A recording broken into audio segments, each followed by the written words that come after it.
राम राम साथियों, मैं सुखदीप सेलपाड़ आपके अपने यूट्यूब चैनल एसके जी के ट्रिक्स पर आपका स्वागत करता हूं। साथियों, हम कर रहे हैं हरियाणा जी के, और वो भी एक बेहतरीन तरीके से, जो कि टॉपिक वाइज कर रहे हैं। उसी कड़ी के आगे बढ़ाते हुए आज का जो हमारा टॉपिक है साथियों, वो है राष्ट्रीय उद्यान और वन्य जीव अभ्यारण्य।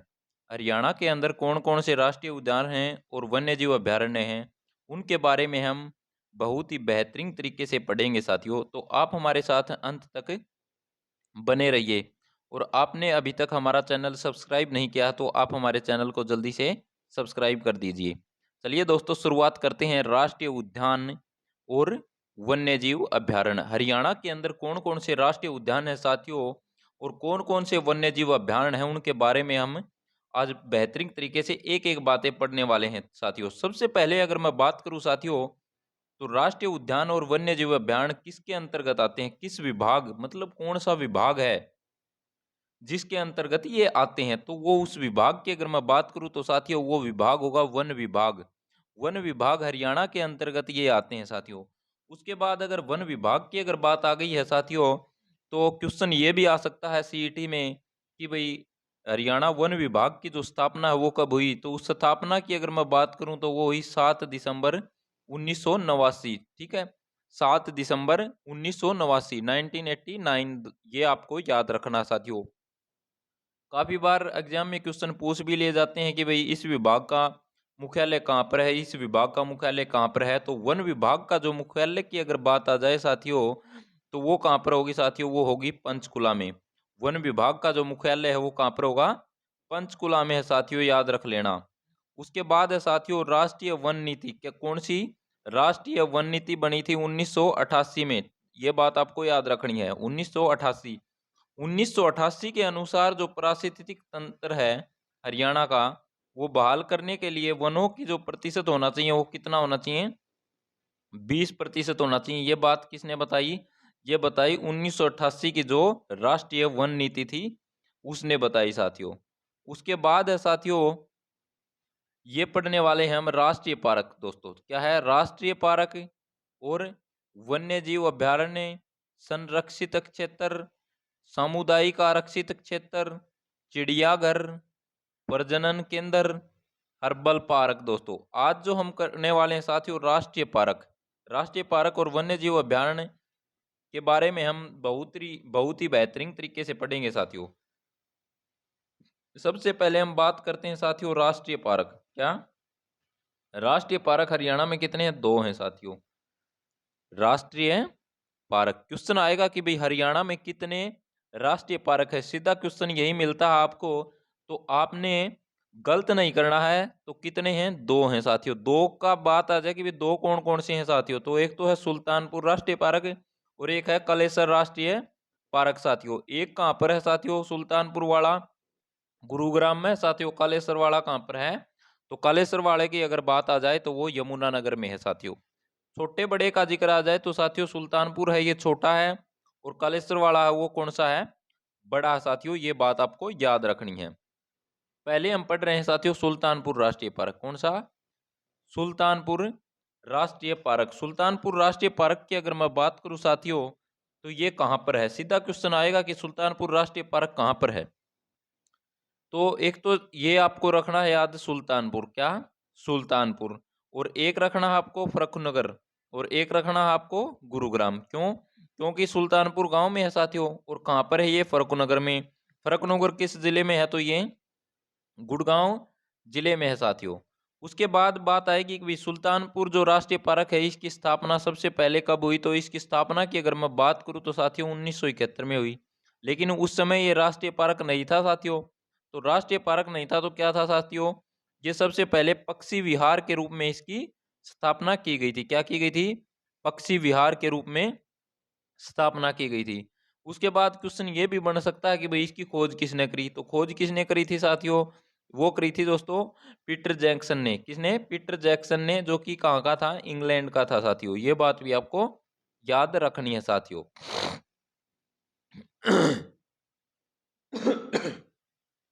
इसकी खोज की अगर मैं बात करूं साथियों, तो खोज अभी मैंने बता भी दी है। तो 1970 में किसने की, पीटर जैक्सन ने की थी।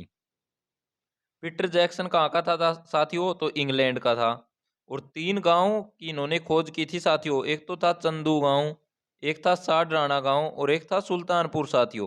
तो ये सारा के सारे गांव साथियों, इनके आसपास का जो इलाका है वो पक्षियों के लिए बेहतरीन इलाका था साथियों। यहाँ पर मतलब पक्षी आ जाए तो एक बार जानना है जी कौन करा उड़त। ठीक है, वैसे भी अपना हरियाणा एक नंबर का है, क्योंकि कितने भी स्कूना माजी हो हरियाणा गए, उड़त एक बार आ गया तो आ गया, जानना जी नहीं करेगा किसी का। ठीक है, इसकी स्थापना की अगर मैं बात करूं तो इसकी स्थापना के समय जो प्रधानमंत्री भारत के, तो वो थे श्रीमती इंदिरा गांधी। कौन थे?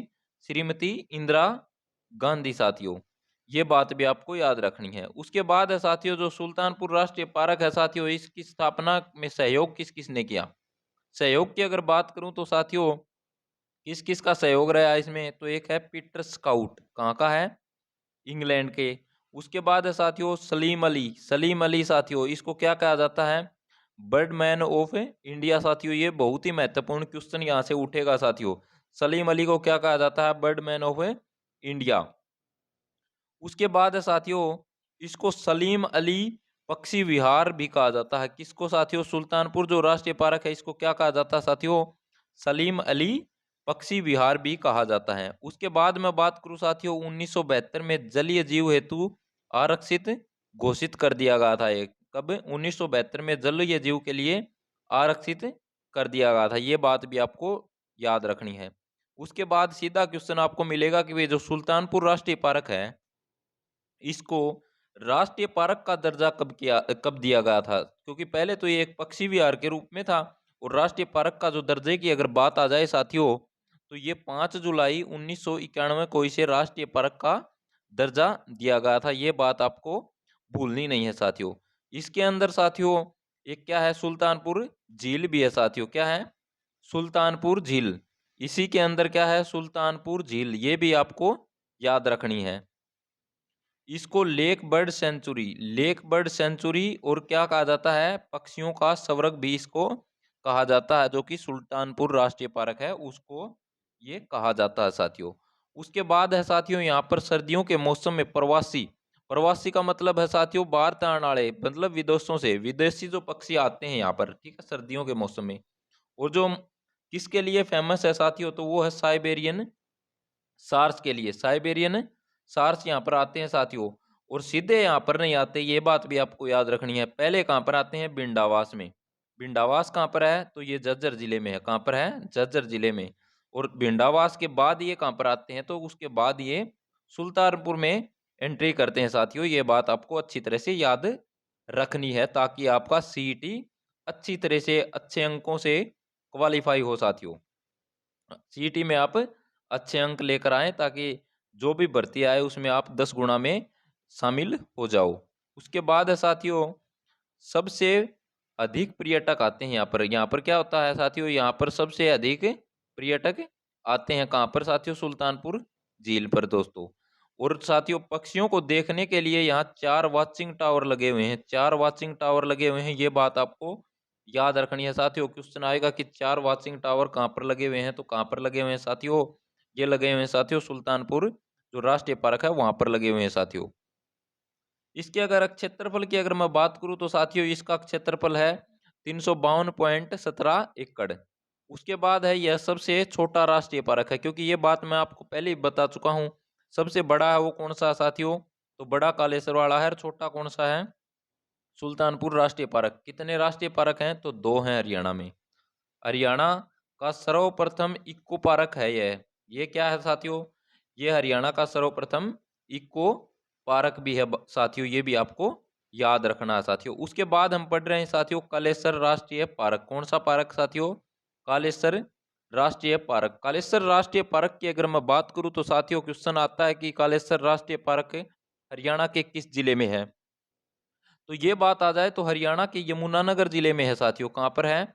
यमुनानगर जिले में है साथियों। और इसके नामकरण की अगर बात आ जाए तो महाकालेश्वर मंदिर के कारण इसका नाम रखा गया साथियों।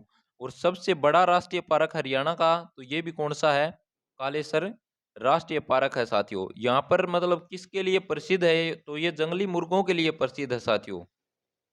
तो कालेश्वर राष्ट्रीय पार्क के बारे में हम एक एक बातें पढ़ेंगे साथियों। सबसे पहले हम पढ़ रहे हैं साथियों, यह यमुनानगर जिले में है। कहाँ पर है साथियों? यमुनानगर जिले में साथियों, जिसको पेपर सिटी के नाम से जाना जाता है साथियों। पेपर सिटी हरियाणा का कौन सा जिला है, तो वो है यमुनानगर साथियों। यमुनानगर जिले की अगर पुराना नाम की बात करूं मैं, तो पुराना नाम क्या होगा साथियों यमुनानगर का, तो पुराना नाम होगा साथियों अब्दुल्लापुर। ये बेहतरीन क्वेश्चन यहाँ से आपको मिलेगा। उसके बाद है साथियों महाकालेश्वर मंदिर के कारण इसका नामकरण हुआ। क्या नामकरण हुआ साथियों इसका, कलेसर राष्ट्रीय पार्क साथियों। उसके बाद है साथियों 8 दिसंबर 2003 को इसे राष्ट्रीय पार्क घोषित कर दिया गया था। राष्ट्रीय पार्क का इसको दर्जा कब दिया गया, तो ये 8 दिसंबर 2003 को साथियों। ये बात भी आपको अच्छी तरह से याद रखनी है। उसके बाद मैं बात करूं साथियों, तो यह हरियाणा का सबसे बड़ा राष्ट्रीय पार्क है। यह हरियाणा का सबसे बड़ा राष्ट्रीय पार्क है साथियों। यहाँ पर मैं आपको एक बेहतरीन ट्रिक्स भी बताऊंगा, क्योंकि ट्रिक्स से आपको बिल्कुल याद रह जाएगा। ट्रिक्स आपको बताने वाला हूँ कि भाई सबसे छोटा कौन सा है, सबसे बड़ा कौन सा है। तो बड़ा की अगर मैं बात करूं, तो एक तो देखिए क्या है, सुल्तान। ये याद रखना आपको, सुल्तान। सुल्तान सुल्तान योद्धा दोस्तों, ये याद रखना आपको। सुल्तान की अगर मैं बात करूं, और एक हम बात करें महाकालेश्वर। महाकालेश्वर कौन होता है साथियों, हमारा शिव भगवान, ठीक है। तो शिव बड़ा होता है या सुल्तान, तो बड़ा कौन होता है साथियों, शिव, क्योंकि ज्यादा शक्तिशाली शिव है, तो शिव ही बड़ा होगा साथियों। कलेश्वर राष्ट्रीय पार्क ही बड़ा होगा साथियों। ये आपको याद रखना है। उसके बाद है साथियों यहाँ लाल जंगली मुर्गों के लिए प्रसिद्ध है साथियों। यह किसके लिए प्रसिद्ध है, लाल जंगली मुर्गों के लिए यह प्रसिद्ध है। उसके बाद देखिए साथियों हमने दो राष्ट्रीय पार्क पढ़ लिए हैं हरियाणा के, जो कि एक बेहतरीन अंदाज में हमने पढ़े। तो अब हम पढ़ने वाले हैं साथियों वन्य जीव अभ्यारण्य।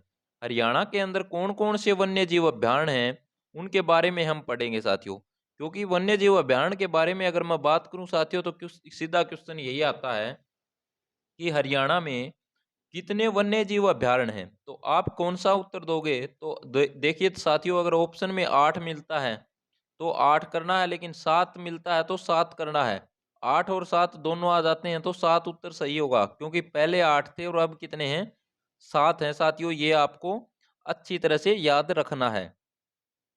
उसके बाद हम बात करते हैं साथियों जो वन्य जीव अभ्यारण्य है, इसे भारतीय वन्य जीव अभ्यारण्य अधिनियम 1972 के अनुसार स्थापित किया गया साथियों। ये बात आपको याद रखनी है। उसके बाद क्वेश्चन बनेगा साथियों वन्य जीव अभ्यारण्य की संख्या हरियाणा में कितनी है, तो कितनी है साथियों, तो वर्तमान में अगर मैं बात करूं तो 7, और पहले कितने थे साथियों, पहले 8। इनके क्षेत्रफल की अगर मैं बात करूं तो साथियों कितना हो जाएगा, 53 वर्ग किलोमीटर। उसके बाद मैं बात करूं साथियों, तो सबसे पहले हम पढ़ेंगे अबूब शहर वन्य जीव अभ्यारण्य। अबूब शहर वन्य जीव अभ्यारण्य की अगर मैं बात करूं साथियों, तो यह प्रदेश का सबसे बड़ा वन्य जीव अभ्यारण्य है। ये बात आपको याद रखनी है। और कौन से जिले में है, सिरसा जिले में है साथियों।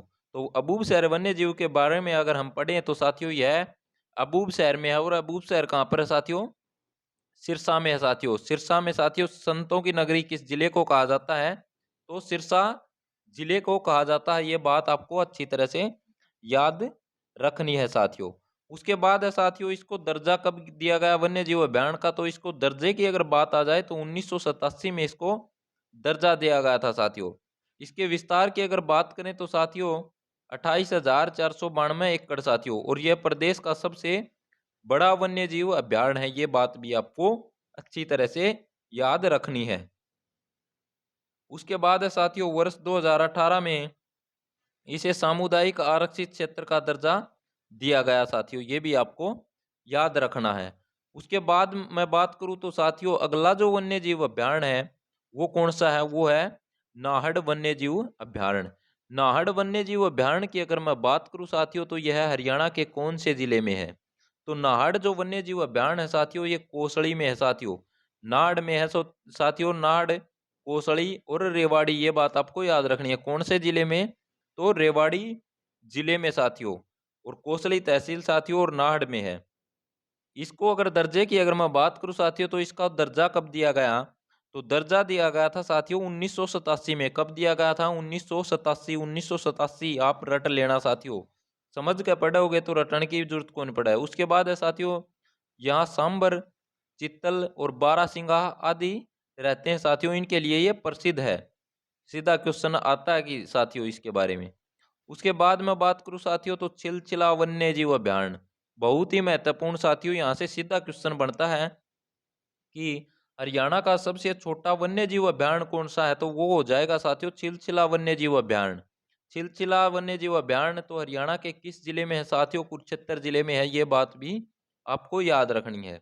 तो चिलचिला वन्य जीव अभ्यारण्य जो कि हरियाणा का सबसे छोटा वन्य जीव अभ्यारण्य है, उसके बारे में हम पढ़ रहे हैं साथियों। यह कहाँ पर है, तो यह छोटी कला गांव है दोस्तों, वहां पर है। और कहाँ पर पड़ता है ये कुरुक्षेत्र जिले में पड़ता है साथियों, ये बात आपको अच्छी तरह से याद रखनी है।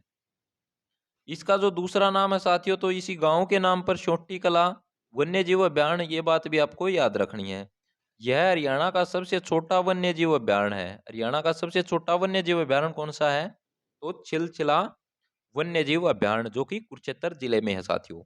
इसकी स्थापना की अगर मैं बात करूं तो साथियों इसको दर्जा कब दिया गया था साथियों, तो इसको दर्जा दिया गया था 1986 में, इसको वन्य जीव अभ्यारण्य का दर्जा दिया गया था साथियों।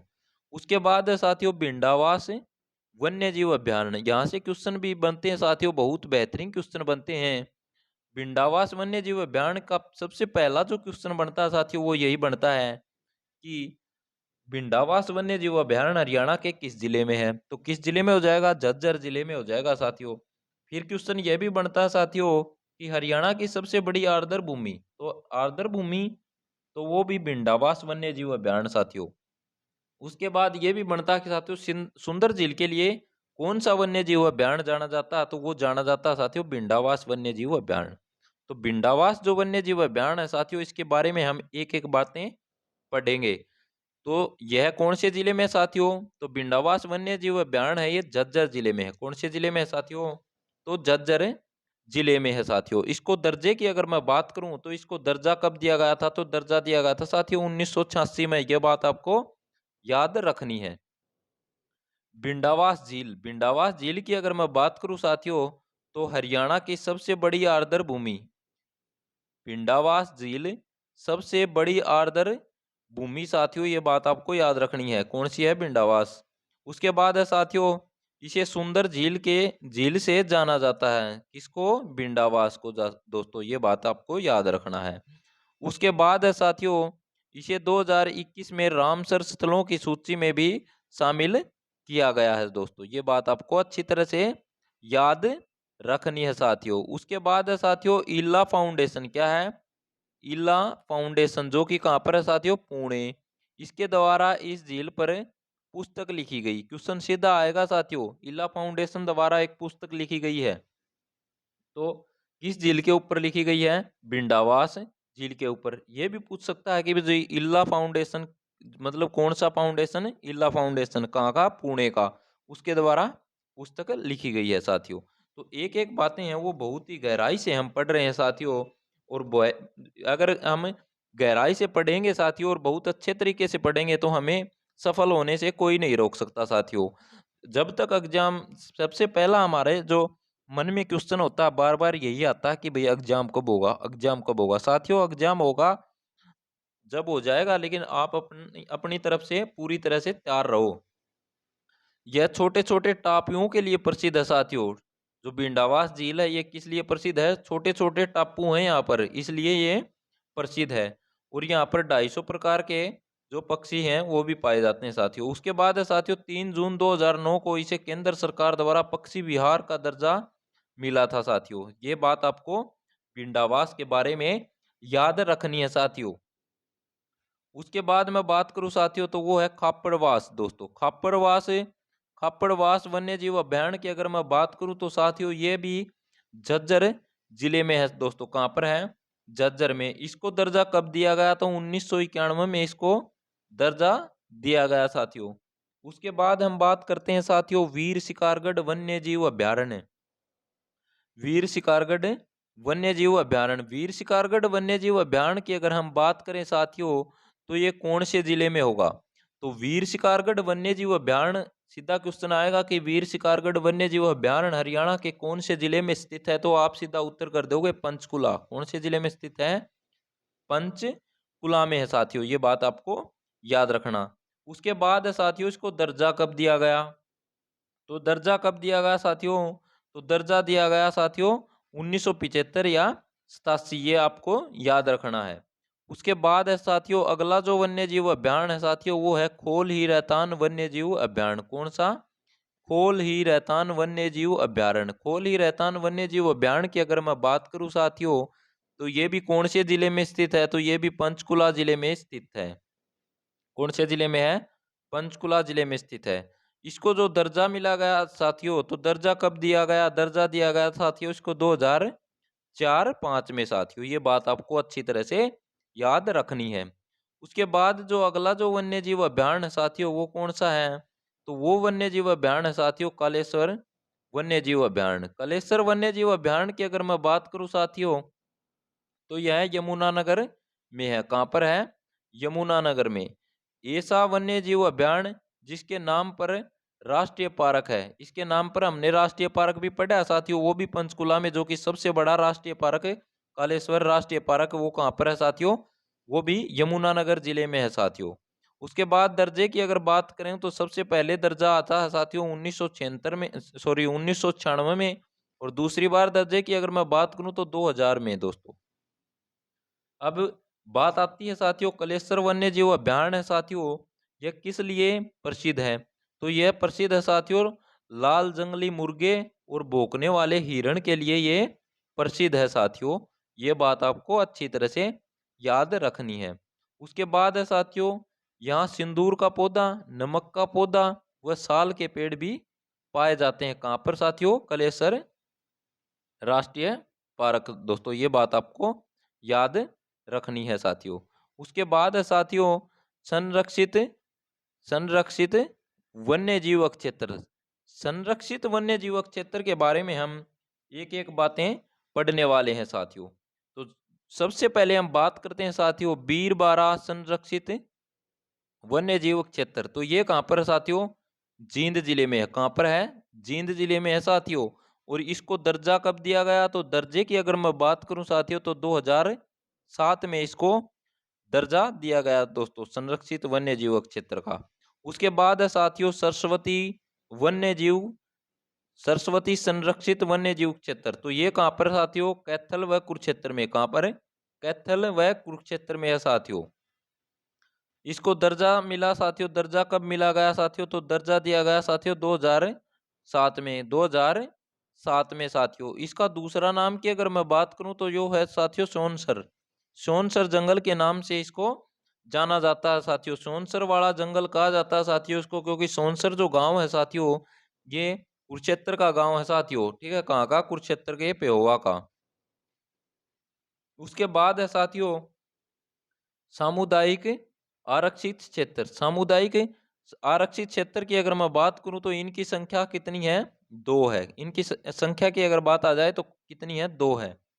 इस श्रेणी को 2017 में शामिल किया गया। जो सामुदायिक आरक्षित क्षेत्र है इनको कब शामिल किया गया, तो इनको शामिल किया गया साथियों 2017 में। अब दो सामुदायिक आरक्षित क्षेत्र हैं साथियों वो कौन कौन से हैं, तो सबसे पहले हम बात करते हैं साथियों गोल्डन जुबली ब्रह्म सरोवर सामुदायिक क्षेत्र।